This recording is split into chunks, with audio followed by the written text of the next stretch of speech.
My name is Emily Carter, and this is the story of how I discovered the truth about my family and found the courage to reclaim my life. After my parents retired, they gave their house and $300,000 in savings to my recently married brother David.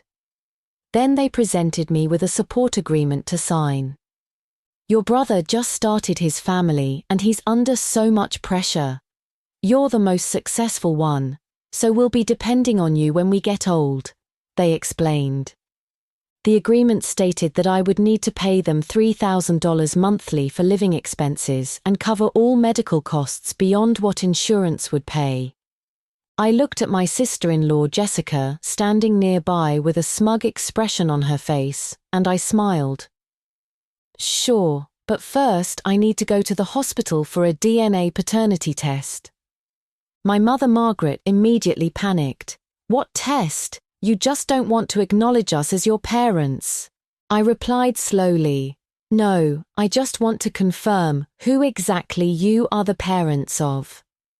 The moment my words fell, the air in our living room seemed to freeze. Our two-story house in the suburbs of Columbus, Ohio, usually warm and peaceful, was now filled with tension. My mother, Margaret Carter's face went from red to white, her fingers trembling as she gripped the professionally printed support agreement. The document was printed on law firm letterhead, looking formal and serious. "Emily, what kind of nonsense are you talking?" My father, Robert Carter, slammed the coffee table, causing coffee to splash from his mug and making him flinch from the heat. The old fireplace in the living room was still crackling, but its warm glow could not dispel the current chill. "Nonsense." I let out a soft laugh, my gaze moving from their panicked faces to my brother David and sister-in-law Jessica Williams. David still looked confused and bewildered, as he always did when confronted with conflict, habitually stepping back and letting others handle things for him. Jessica's smug smile had frozen on her face, her brown eyes filled with scrutiny and suspicion. She had only been married to David for 3 months, but had already positioned herself as the lady of this house. "Dad, Mom, I can sign the agreement. $3,000 isn't impossible," I said deliberately as I stood up and picked up my Coach handbag. "But I should at least sign with full understanding, shouldn't I? I need to know exactly whose parents I would be taking care of in their old age." Our living room was decorated in typical American middle-class style, with beige sofas, an oak coffee table, and family photos and David's childhood achievement certificates hanging on the walls. But now everything seemed so ironic. You ungrateful daughter." Margaret's voice became shrill, her neatly trimmed silver hair gleaming under the lights as she pointed at my nose and scolded me. "We raised you for nothing. You've gotten too big for your britches and want to cut ties with us, don't you?" She spoke with a slight southern accent, a characteristic she had retained since moving from Alabama to Ohio. Looking at her fierce but inwardly weak appearance, the last bit of warmth in my heart disappeared. I had heard such words countless times since childhood. When David broke the neighbor's garden fence, she would say, "Emily, you're the big sister, why didn't you watch your brother?" When David failed his classes in high school, she would say, "Emily, why didn't you tutor your brother? Your SAT scores were so high."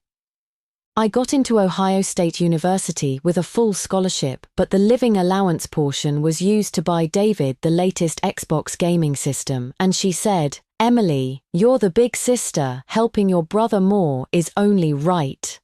Now they had given David all the family assets, but turned around and wanted me to bear all their retirement responsibilities. I looked at that clearly printed agreement, with terms so harsh they resembled a slavery contract.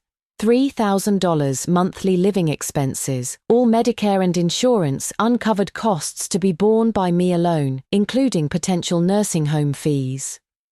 There was even a clause stating that if David and his wife faced financial difficulties, I needed to provide unconditional assistance. How ridiculous. In America, most parents rely on their Social Security and 401k retirement accounts to live. Who puts all the burden on one child? Whether I'm ungrateful or not, we'll know after the test. I didn't argue with her further and headed toward the door. Our entryway displayed an American flag and the honor medal Robert had earned in the Vietnam War. He had always been proud of his military service and often taught us about responsibility and family values. But now it seemed these values only applied to me, not to David. "Stop right there." Robert came around the sofa trying to block me. He was 68 years old, and though retired, he was still fairly healthy, jogging around the neighborhood every morning. I didn't stop. Just as my hand touched the doorknob, I heard Jessica's sarcastic voice behind me. Her voice carried a typical Midwestern accent, sounding sweet but calculating. "Sister, what are you doing? Mom and Dad are just asking you to contribute more money. You're more capable than David, aren't you? You make several $1,000s a month. Taking out $3,000 for Mom and Dad's retirement is only right, isn't it? Why do a paternity test? If word gets out, won't the neighbors laugh at our family?" Her voice wasn't loud, but every word was cutting. Jessica was a typical Southern belle, blonde and blue-eyed with a good figure but deeply scheming. She married David for the Carter family's property and savings. I stopped, turned to look at her with cold eyes. Outside, the autumn wind was blowing through the huge oak tree in our front yard, yellow leaves falling, looking particularly desolate. "Our family." "Jessica, you've been married to David for 3 months and you're already considering yourself the lady of this house." "You—" She was speechless. I turned to my mother. "Mom, is that what you think too? Because I earn more, I deserve to be drained dry." Margaret avoided my gaze, wearing her favorite blue cardigan that David had given her last Christmas. Yet she said firmly, "What drained dry? That sounds so harsh. It's only natural for a sister to help her brother." "What a natural thing." I nodded and opened the front door. The cold wind immediately rushed in, carrying the damp chill characteristic of November in Ohio. Then you wait for the hospital's notification. The door slammed shut behind me, cutting off all the cursing and shouting inside. Walking out of the house, the sunlight stung my eyes. I took a deep breath, pulled out my iPhone, and dialed a number I knew by heart. The phone was quickly answered and a gentle female voice came through. "Hello, Emily dear." It was my aunt, Susan Thompson, Margaret's sister. "Aunt Susan, is there something my mother is hiding from me?" There was silence on the other end for a full 10 seconds, long enough that I thought the signal had dropped. "Emily." Susan's voice carried a trace of fatigue. She lived in nearby Westerville and was a retired elementary school teacher. "Did you have another fight with your mother?" "She wants me to sign a support agreement." I calmly described the situation as I walked toward my Honda Accord parked in the driveway. "She gave David the house and $300,000 in savings, then wants me to give them $3,000 monthly living expenses." "What?" Susan's voice shot up. "Your sister has lost her mind." I could imagine the shock on my aunt's face in her cozy little apartment. She was Margaret's sister, but their personalities were completely different. Margaret was domineering and selfish, while Susan was gentle and kind. When I was little, every time Margaret scolded me because of David, it was Aunt Susan who secretly gave me candy and told me she believed in me. "Emily, don't be impulsive. Don't sign. I'll talk to your mother about this." Susan sounded urgent. "Aunt," I interrupted her. "I already refused. I also told them I'm going to do a paternity test." There was another dead silence on the phone. "How did you think to do that?" Susan's voice carried a barely detectable tremor. My heart sank. Because my mother's reaction was too extreme. I said slowly, getting into my car. I just mentioned it casually, and she acted like a cat whose tail had been stepped on. Aunt Susan, you've been the best to me since childhood. Tell me the truth, am I really not their biological child? This question had been stuck in my heart like a thorn for many years. When I was little, I always felt Margaret looked at me strangely. There was pity, impatience, and even a trace of hatred. Especially after David was born, this feeling became more obvious. She would hold David, singing lullabies tenderly, while I could only stand aside like an outsider. Neighbors always liked to joke. Margaret, your daughter is really beautiful. She doesn't look like you or Robert at all.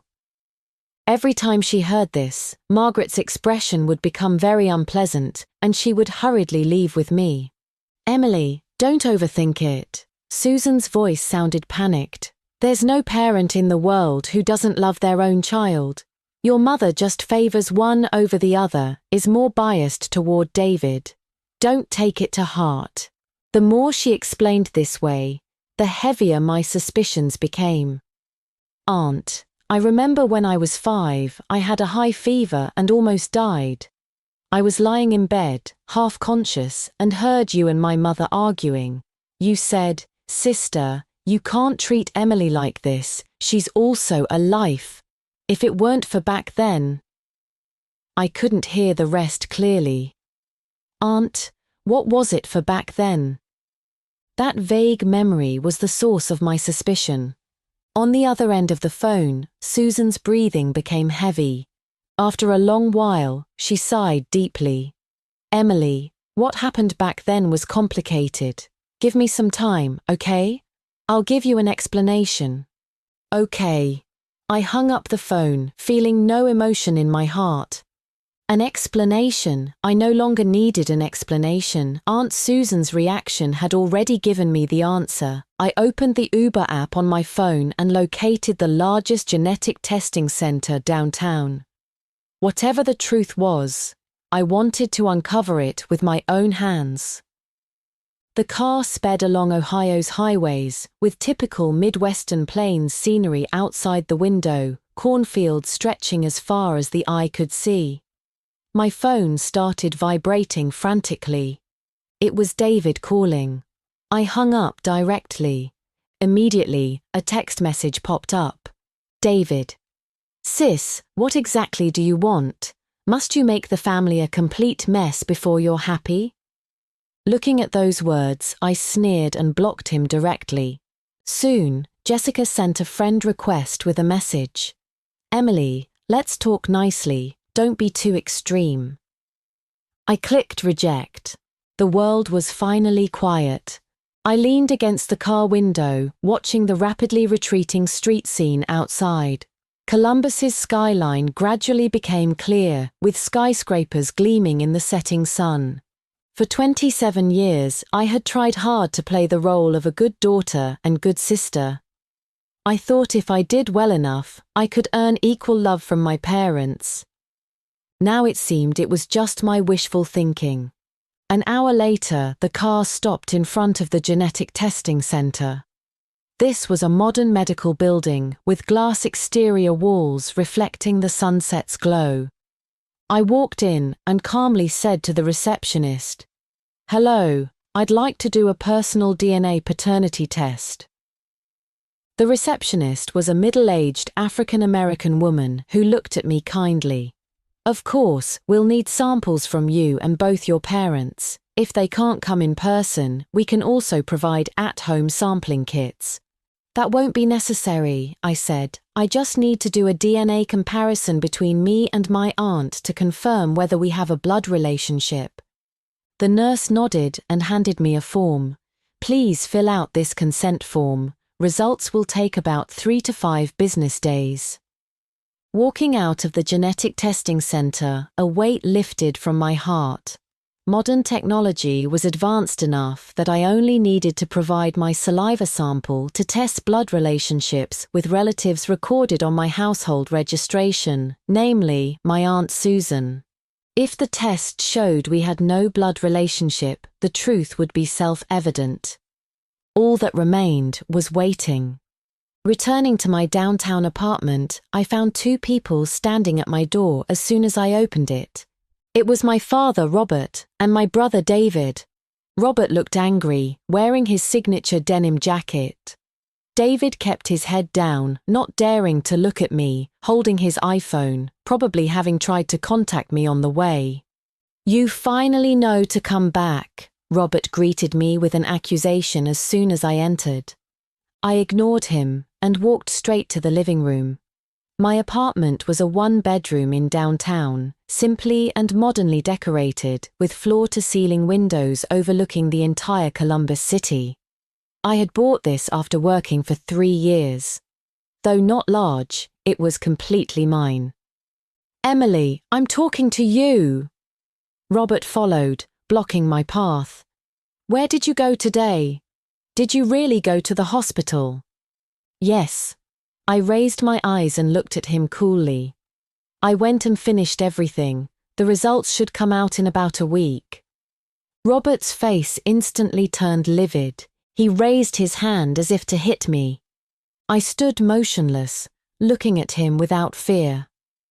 I was now 27, a senior market analyst earning $75,000 annually, fully capable of independent living. His hand stopped in mid-air and finally dropped powerlessly. "You're going to be the death of me, Dad," David finally spoke up, walking in front of me with a pleading tone. He wore an Ohio State University sweatshirt, still looking like a college student, though he was 25. "Sis, stop this, okay? We're family. How much are you hurting Mom and Dad?" "Hurting them?" I sounded like I'd heard a huge joke. "When they gave you the house and $300,000, did they think about whether I'd be hurt? When they made me sign that contract, did they think about whether I'd be hurt?" David was left speechless, his face alternating between red and white. "That was because I just got married and I'm under pressure," he mumbled quietly. "You're under pressure." I pressed him step by step. "Your wedding house was paid for in full by Mom and Dad. Your wife's diamond ring was bought by Mom and Dad. Your wedding gift money all came from me. David, ask yourself honestly, what pressure do you have?" With each word I spoke, David's head dropped lower. He stammered for a long time but couldn't form a complete sentence. "Enough!" Robert shouted angrily, interrupting me. He pointed at me, his finger trembling with anger. "Emily, I'm telling you right now, if you dare bring back those DNA test results, you'll never set foot in the Carter house again." "That would be perfect," I said coldly. Robert probably hadn't expected this reaction and was stunned. "Also," I looked at them both, "from today on, don't come here anymore. Otherwise, I'll call the police and report you for trespassing. You've really rebelled, absolutely rebelled." Robert trembled with rage, grabbing David and heading out. "Let's go. I want to see how far she gets without us." The door was slammed shut heavily. I collapsed exhaustedly on the sofa, feeling all my strength had been drained. The following days were unexpectedly calm. My parents didn't come looking for me again, nor did they call to harass me. But I knew this was just the calm before the storm. Friday afternoon, I received a call from the genetic testing center. "Miss Carter, your DNA test results are ready. Would you like to pick them up at the center, or should we mail them?" "I'll come pick them up." After hanging up, my heart beat a little faster. Half an hour later, I stood at the genetic testing center's reception desk, holding the thin manila envelope. It was light, yet felt as heavy as 1,000 pounds. I didn't open it immediately, but took it home. Taking a deep breath, I tore open the seal.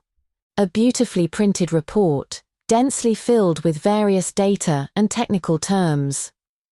I flipped directly to the last page to look at the conclusion. Based on DNA analysis results, the relationship between test subject Emily Carter and Susan Thompson as aunt and niece is not supported. Not supported. These 3 words hit my heart like a heavy hammer. Although I had expected it, seeing this result with my own eyes still made me feel suffocated. I was not Margaret and Robert's daughter. I was not Susan's niece either. Then who was I? Where were my biological parents? My iPhone buzzed. It was Aunt Susan. Looking at the name dancing on the screen, I pressed answer. Emily, where are you? Let's meet. I'll tell you everything. Susan and I met at a quiet Starbucks near the OSU campus. This place was always peaceful, suitable for deep conversations. She looked much more haggard, with heavy dark circles under her eyes and somewhat disheveled silver-grey hair. She wore a simple black coat and held a cup of hot coffee but hadn't drunk any. Aunt. I pushed the test report in front of her. Susan glanced at it and sighed deeply, as if aging 10 years in an instant. Emily, I'm sorry, she said quietly. We've hidden this from you for 27 years. I said nothing, just quietly waited for her to continue. Starbucks was playing soft jazz music, but my mood was anything but relaxed. You truly are not my sister and brother-in-law's biological daughter. Susan's voice was soft but exploded like thunder in my ears. Your biological mother was named Grace Mitchell, my sister's best friend. Grace Mitchell. A completely unfamiliar name. Back then, your mother became pregnant out of wedlock. She never said who the father was, not until the day she died. Her family felt disgraced and wanted to throw her out. My sister was kind-hearted and took her in, caring for her until you were born. The day you were born, there were complications with heavy bleeding and she didn't make it. Before dying, she entrusted you to my sister, begging her to raise you as her own daughter. Susan's eyes reddened. My sister agreed. She said Grace was her closest friend, and her daughter was like her own daughter. At first, she was really good to you, even better than to her biological child. Back then, she and my brother-in-law had just married and didn't have children yet. But 2 years later, David was born. Susan's voice choked. Once she had her own child, her heart became biased. Especially my brother-in-law. He was traditionally minded and thought sons were more important. He felt that you, as a girl, would eventually marry and become an outsider. David was the Carter family's foundation. My sister couldn't argue with him and gradually changed too. So that was it. The coldness and alienation I had felt since childhood weren't my imagination. I was just an outsider, a burden who took resources away from their son. What about my biological father? I asked the most crucial question. Susan shook her head. I don't know. Your mother was tight-lipped and never revealed a word. She only left one thing, saying if you ever asked about your father, I should give this to you. She took out a small, faded velvet box from her bag and handed it to me. I opened the box to find a half-moon-shaped jade pendant, warm to the touch, with an indecipherable pattern that looked like some kind of family emblem. What is this? I don't know either, Susan said. This was what your mother wore close to her body. She said it was a token your father left her. I held the pendant, feeling its cool touch in my palm. Was this the only clue my never-met father had left me? Emily. Susan grasped my hand, tears in her eyes. I know you've suffered too much injustice. Your sister and her family have gone too far. Don't mind them. From now on, I'll take care of you. Looking at her sincere eyes, I shook my head. Aunt, I've grown up and can take care of myself.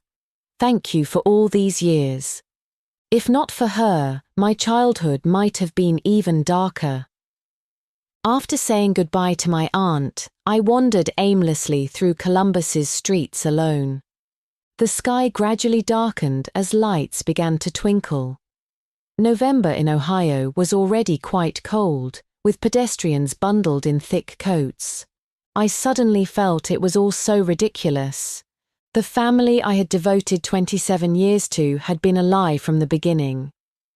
I pulled out my phone, looked at Mom and Dad in my contacts, and pressed delete without hesitation. From now on, I had no connection with them whatsoever. Just then, my phone rang with an unknown number. I swiped to answer, and Jessica's shrill voice came through. "Emily, you jinx! What did you say to Mom and Dad? Now they want to take back the house they gave David." I was stunned. Take back the house? What game were Margaret and Robert playing now? "You better get back here right now. Explain what's going on," Jessica screamed on the other end. "Your family affairs have nothing to do with me," I replied coldly and prepared to hang up. "Don't be so smug, Emily." Jessica's voice was full of malice. "Do you think cutting ties solves everything? I'm telling you, your mother is in the hospital. Heart attack relapse. She's in the emergency room now. The doctor says it's very serious. If you have any conscience left, get to the hospital now." I stood frozen in place, gripping my phone.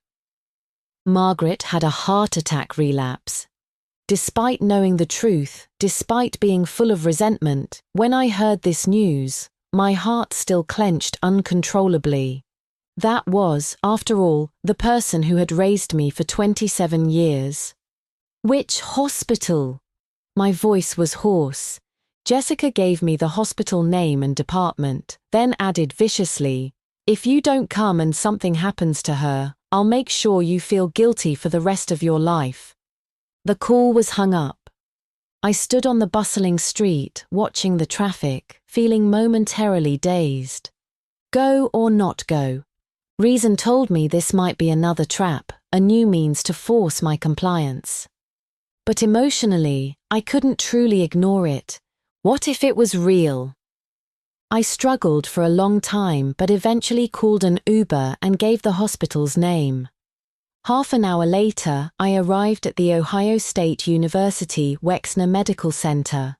As soon as I got off the elevator, I saw a group of people gathered at the emergency room door. Robert, David, Jessica, and several relatives I didn't recognize. Jessica was the first to see me and immediately rushed over, raising her hand to slap me. I was prepared and dodged to the side. "You still dare to come? It's all you. You white-eyed wolf. You made your mother sick with anger," she shrieked like a madwoman. The relatives around also pointed at me. Is this the Carter family's eldest daughter? Really heartless, making her stepmother sick over money. I heard she even disowned her parents and wanted to do some paternity test. My goodness. Robert's eyes were red, pointing at me, his lips trembling, unable to say a word. Only David looked at me with complex eyes, containing resentment, guilt, and a trace of pleading. I ignored these people's accusations and walked directly to the emergency room door, wanting to look through the small window at the situation inside. Just then, the emergency room door opened. A doctor in a white coat came out, removing his mask, his face showing fatigue. "Who are the patient's family members?" "We are." Robert and David immediately surrounded him. "Doctor, how is my wife?" The doctor looked at them and shook his head. "I'm sorry, we did our best. The patient was brought in too late. Acute myocardial infarction, cardiopulmonary resuscitation failed." Time stood still at that moment. Robert's body swayed and he collapsed, with David frantically trying to support him. "No, impossible," he mumbled, tears immediately flowing. "She was fine this morning. How could—" Jessica was also dumbfounded, standing in place, the arrogance and malice on her face fading, leaving only confusion and fear. and I stood outside the crowd, feeling as if all my strength had been drained. Margaret was dead? Although I resented her and hated her, I had never imagined she would leave so suddenly in this way. That woman who had been domineering all her life and had scolded me for over 20 years was just gone. An indescribable emotion blocked my chest, sour and heavy. "It's all your fault." A scream broke the dead silence. Jessica suddenly came to her senses and lunged at me like a mad lioness. "It's you! You killed Mom! Emily, you murderer!" This time, I didn't dodge. I let her fists fall on me. I felt no pain, or rather, the physical pain was far less than the emptiness in my heart. David rushed over and pulled Jessica away. "Let me go, I want to beat this jinx to death." Jessica was still struggling frantically. "Enough!" David shouted at her with red eyes. Jessica was stunned by his shout, then broke into even more piercing wails. The entire hallway was in chaos. I was like a soul out of body, coldly watching all this, until Aunt Susan hurried over. She saw the scene before her, saw my lost soul, and tears immediately flowed down. She rushed over and hugged me tightly. "Emily, it's not your fault, it's not your fault." The warm embrace and familiar comfort finally allowed my tense nerves to relax slightly. I buried my face in her shoulder, tears silently sliding down. I wasn't crying for Margaret's death. I was crying for my dead 27 years of filial affection that had never been reciprocated. Margaret's funeral was hastily arranged. The memorial service was held at the local funeral home, with a small room packed with relatives and neighbors who came to pay their respects. I sent a wreath as a friend and stood in the farthest corner, silently watching. Robert had turned white overnight, completely broken. He wore the black suit he only wore for important occasions, looking particularly aged. David knelt in front of the casket, eyes red and swollen, like a child who never grew up.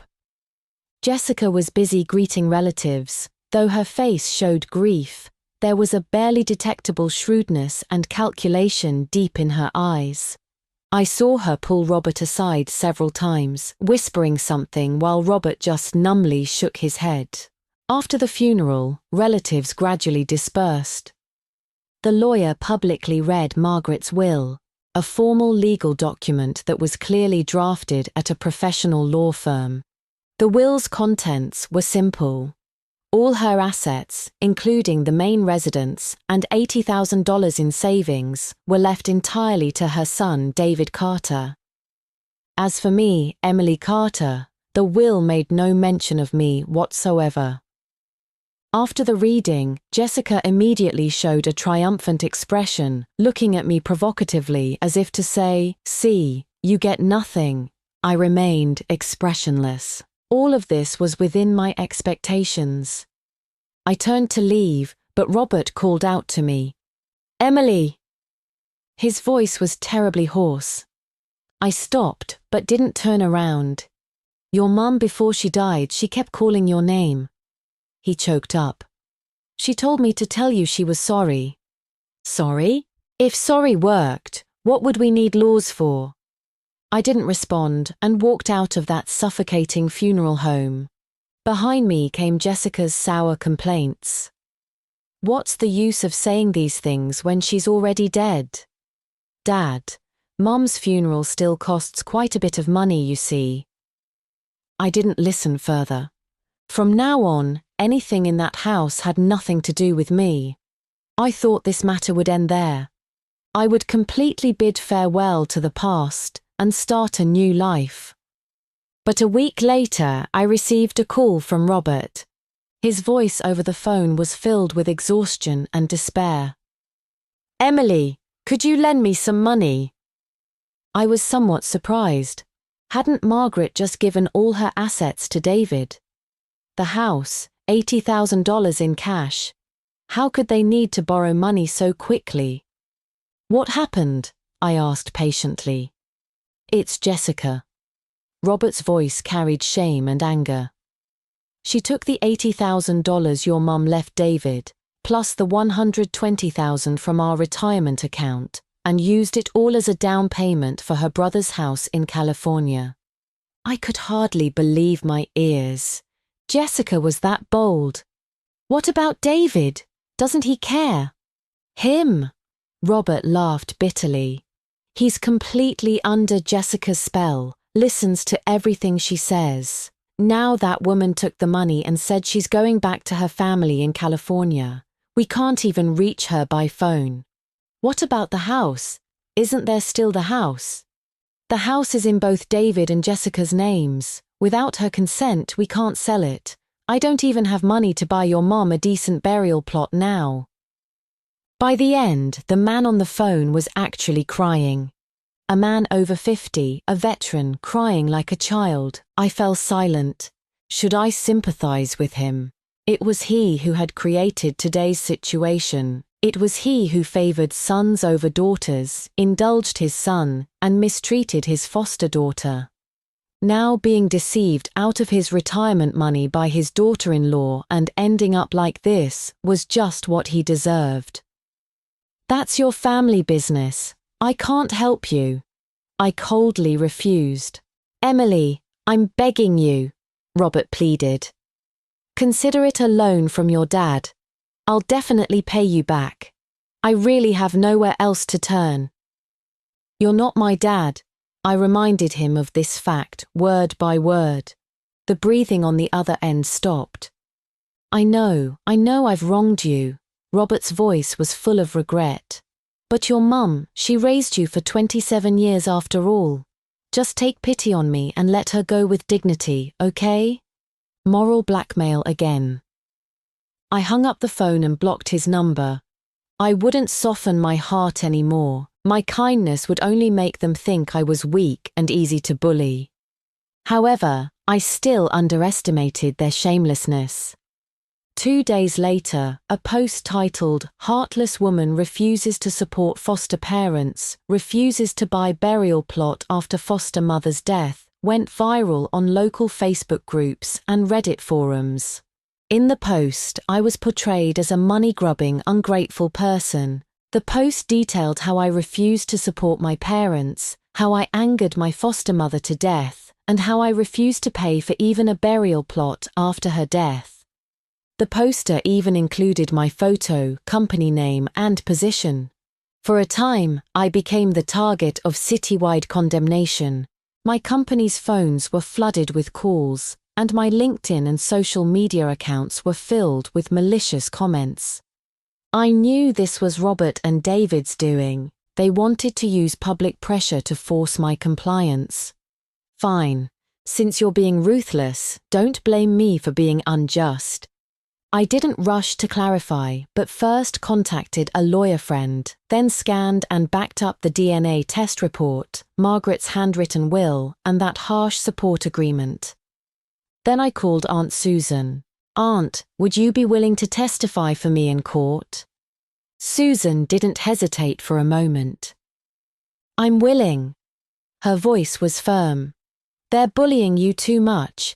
Emily, go ahead and do what you need to do. I'll always support you." With my aunt's support, I felt confident. I didn't argue with those online trolls or issue any statements. I directly filed a civil lawsuit with the Ohio court. My defendant was David. I had 2 claims. First, demanding David return various expenses I had paid for the Carter family over the years, including but not limited to David's college tuition and living expenses I had paid, as well as the wedding ring and wedding costs I had purchased for him, totaling $70,000. Second, demanding David pay me $100,000 in compensation for emotional distress over 27 years. The day after the lawsuit was filed, David called. As soon as I answered, he was screaming in rage.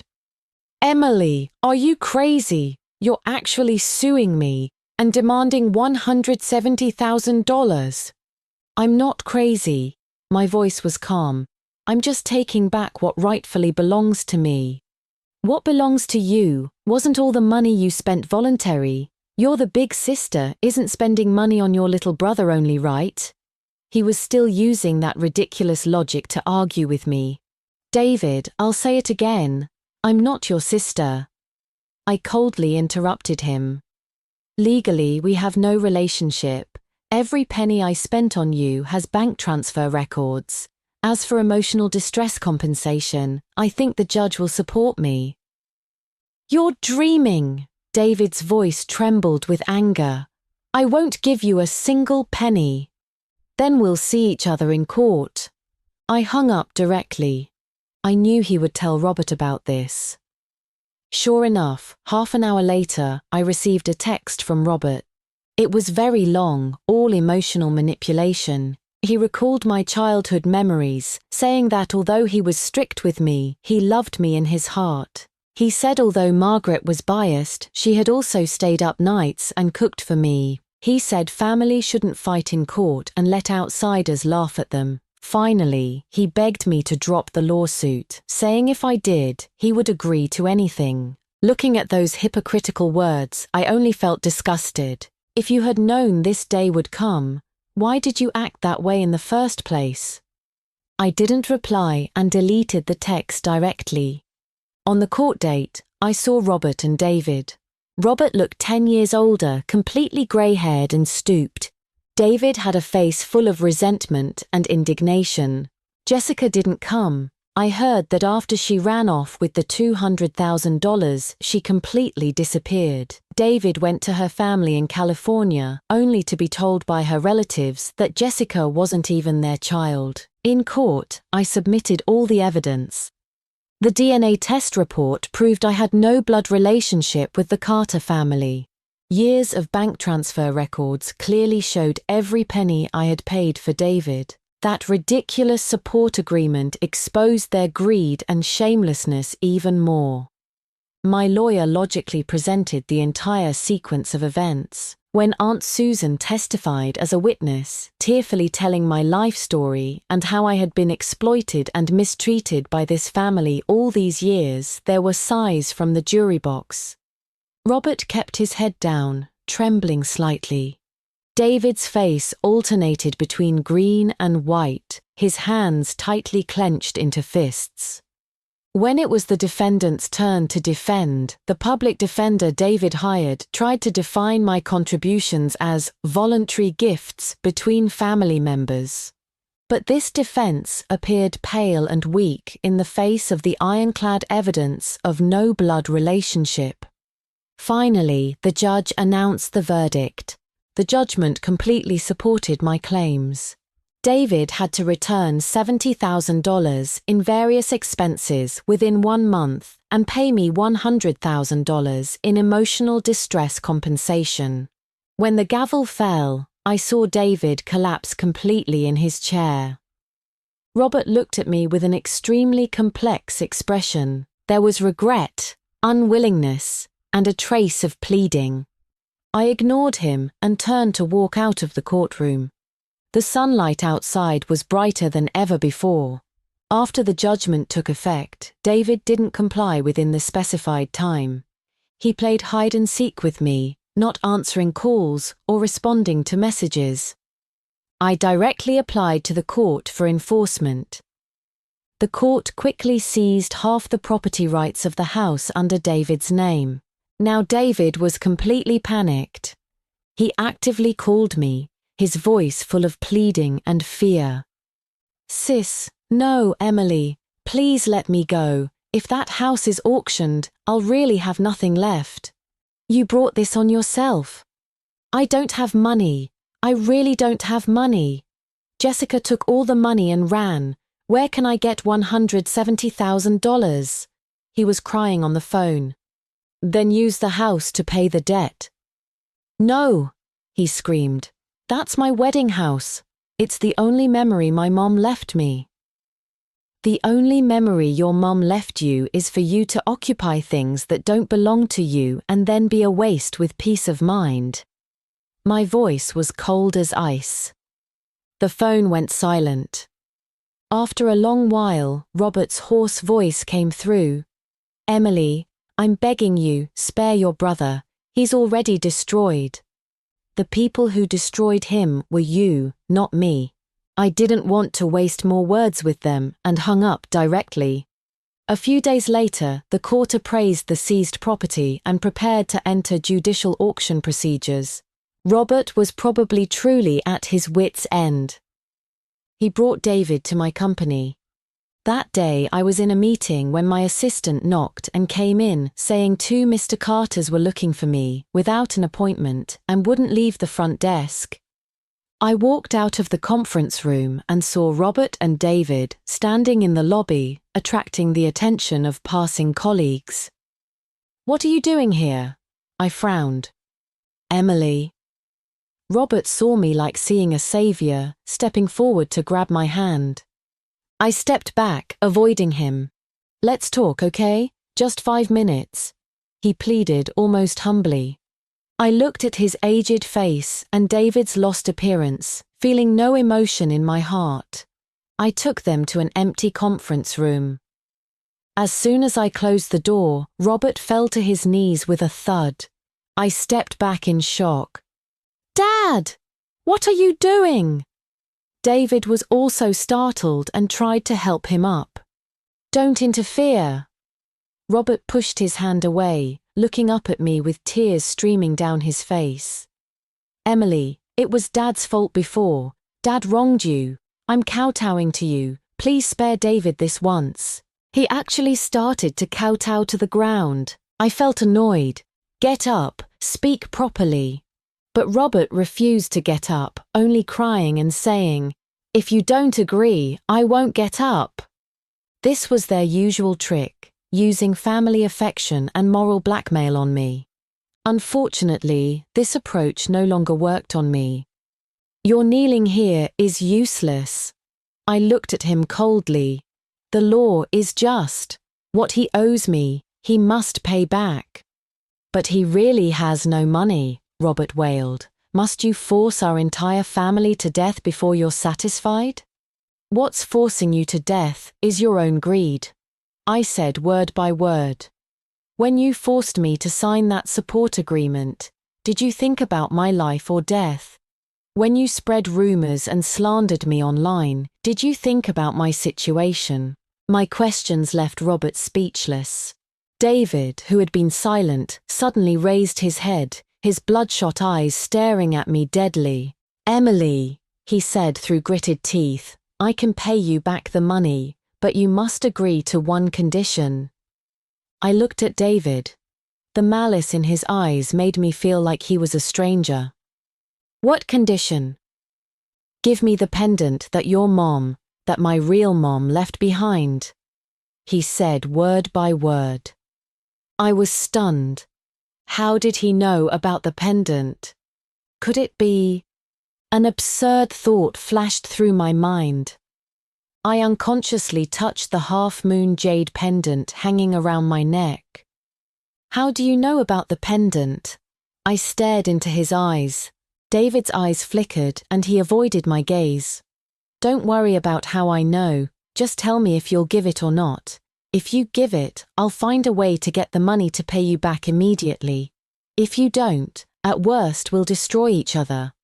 I'll be a deadbeat for life, and you won't get a penny either." His defiant attitude made me more certain that this pendant held secrets I didn't know. And these secrets were probably related to my biological father. Impossible. I firmly refused. "Emily!" David jumped up excitedly. "That thing doesn't belong to you in the first place. It belongs to our family." "Your family?" I sneered. "David, have you forgotten that I have nothing to do with your family anymore?" "You!" He was too angry to speak. "Emily!" Robert got up, pulled David back, then turned to me with a softer tone. "That pendant is really important to our family. Just give it back to us, okay? We'll figure out the money." The more they acted this way, the more I couldn't give it to them. "There's nothing to discuss." I opened the conference room door. "The month isn't up yet. You'd better think carefully, David." I didn't look back and left directly. Returning to my office, I took out the pendant and examined it carefully in my palm. The warm jade, the mysterious pattern. What secret was it hiding that made David willing to do anything to get it? I suddenly remembered my aunt's words. "This was what your mother wore close to her body. She said it was a token your father left her." A token. Could David and Robert know the identity of my biological father? This thought made my heart tremble. I immediately called my aunt and told her what had just happened. "They also want that pendant." Susan was also surprised on the phone. "I'm not sure about that. When Grace gave the pendant to my sister, only the two of them were present. Maybe my sister mentioned it to my brother-in-law. Very possible." Margaret loved Robert so much, and between husband and wife, they might not keep all secrets. If Robert knew, it wouldn't be strange for David to know too. "Aunt, do you remember anything special about my biological mother Grace? Any particular friends or places she mentioned?" "Let me think." Susan pondered for a moment. "She rarely talked about herself, but I remember she seemed to mention that she met your father while working at a coffee shop called Riverside Coffee." Riverside Coffee. I immediately searched for this name on Google Maps. Columbus didn't currently have a coffee shop by this name. I expanded the search area and finally found an old coffee shop with the same name in a small town called Marietta in Ohio. My intuition told me I should go there and take a look. I immediately made plans to drive to Marietta the next day. I had a feeling that all the mysteries about my background would be revealed there. The night before I planned to leave, I received a text from David. Just one picture. The picture showed another half-moon-shaped pendant. Whether in shape, material, or the pattern on it, it was identical to the one I had. The two pendants together would form a complete circle. Below the picture was a line of text. "Tomorrow at 10 a.m., the abandoned dock by the Scioto River, come alone, otherwise, you'll never know who your father is." Looking at that picture, my heart skipped a beat. He really had the other half of the pendant. He really knew my father's whereabouts. The abandoned dock by the Scioto River in a desolate industrial area with no people around. Going alone was too risky. This was clearly a trap. But the temptation was also enormous. For 27 years, this was the closest I had ever been to the truth. I hesitated. Call the police? If I called the police, David might be scared and never speak again. I would forever lose the clue to finding my biological father. I didn't sleep all night. Early the next morning, I made a decision. I would go, but not alone. I contacted my lawyer friend, had him bring people to wait outside the dock area, and maintain phone contact throughout. If anything went wrong, call the police immediately. At the same time, I carefully secured my pendant and changed into sportswear suitable for movement. At 9:50 a.m., I arrived at the abandoned dock by the Scioto River. The place was terrifyingly desolate, filled with abandoned containers and rusted cranes. The river wind blew, making howling sounds. Following the instructions in the text, I walked into a rundown warehouse. The warehouse was dimly lit, filled with the smell of rust and dust. David stood in the center of the warehouse, back to me. Hearing footsteps, he slowly turned around. He looked terrible, with sunken eye sockets, stubble, completely different from the spoiled brother in my memory. "You came." He looked at me, his voice hoarse. "Where's the pendant?" I got straight to the point. He pulled out the half pendant from his pocket and waved it in front of me. "Where's mine?" I took my half from around my neck. His eyes immediately lit up, full of greed. "Give it to me!" He reached out toward me. "First, tell me who my father is." I gripped the pendant tightly, looking at him coldly. David suddenly laughed, his laughter echoing eerily in the empty warehouse. You want to know who your father is? He stepped toward me. Fine, I'll tell you. Your father was named Jonathan Sterling. 28 years ago, he was the heir to the Sterling family of New York. Jonathan Sterling? The Sterling family? These unfamiliar names made me feel dizzy. Back then, he came to Ohio to investigate investment projects and met your mother Grace at the coffee shop, then fell in love. But it was just a game to him. When he got tired of playing, he returned to New York, married a well-matched heiress, and forgot all about you and your mother. Your mother refused to give up and tried to find him in New York while pregnant, but couldn't even get through the door of the Sterling family building. She returned heartbroken, and after giving birth to you. David's words were like sharp knives stabbing my heart. So I was the illegitimate daughter abandoned by a wealthy heir.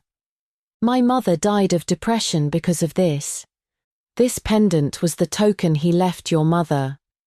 David's gaze was fixed on the pendant in my hand. The old man of the Sterling family had put out word that whoever could bring the complete pendant to claim kinship would inherit 1/3 of the Sterling family assets. 1/3 of the assets. I finally understood why they were so obsessed with this pendant. It was all for money. My mum told my dad this secret before she died. David's expression became twisted. She said this should have been mine. If it weren't for you, I would have gone to New York to claim my heritage long ago. I'm the grandson of the Sterling family. You, Emily, you outsider, stole my life. He roared like a cornered beast, suddenly lunging at me to grab the pendant in my hand. I was prepared and dodged to the side. He missed and stumbled a few steps, then turned back to glare at me viciously. Give me the pendant! Dream on. I looked at him coldly. What belongs to me, no one can take away.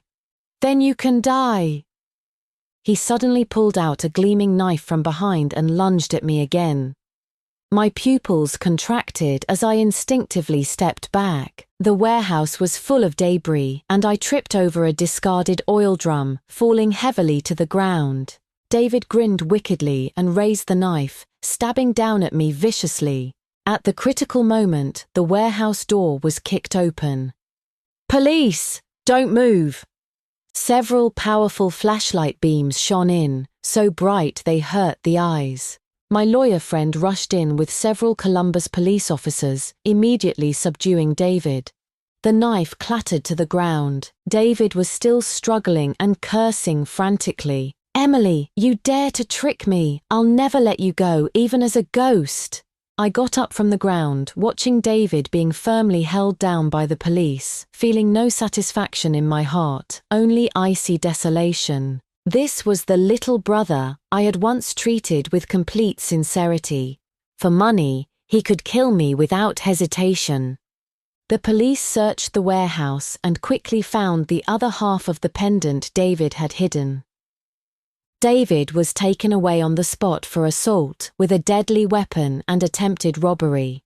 Robert rushed to the police station and collapsed when he saw his son in handcuffs, fainting immediately. After giving my statement and leaving the station, it was already dark. My lawyer friend patted my shoulder. It's over. He'll get at least 10 to 15 years for this. 10 to 15 years. He would pay a heavy price for his greed and malice. Returning home, I put the 2 half-moon pendants together. They fit perfectly, forming a complete circle. In the center of the pendant was an elegant letter S surrounded by exquisite vine patterns. The Sterling family. New York. Looking at this pendant, my heart was filled with mixed emotions. Should I go claim kinship? Go recognize that man who abandoned my mother and made me illegitimate? Go fight for that so-called 1/3 of the family assets? I thought of my never-met mother, Grace Mitchell. She never fought for it until her death, only leaving me the pendant. Perhaps she didn't want me to trade it for wealth and glory, but just wanted to give me a memento, proof of where I came from. I made my decision. I wouldn't go to New York. The Sterling family's wealth had nothing to do with me. I put away the pendant and that shameful past.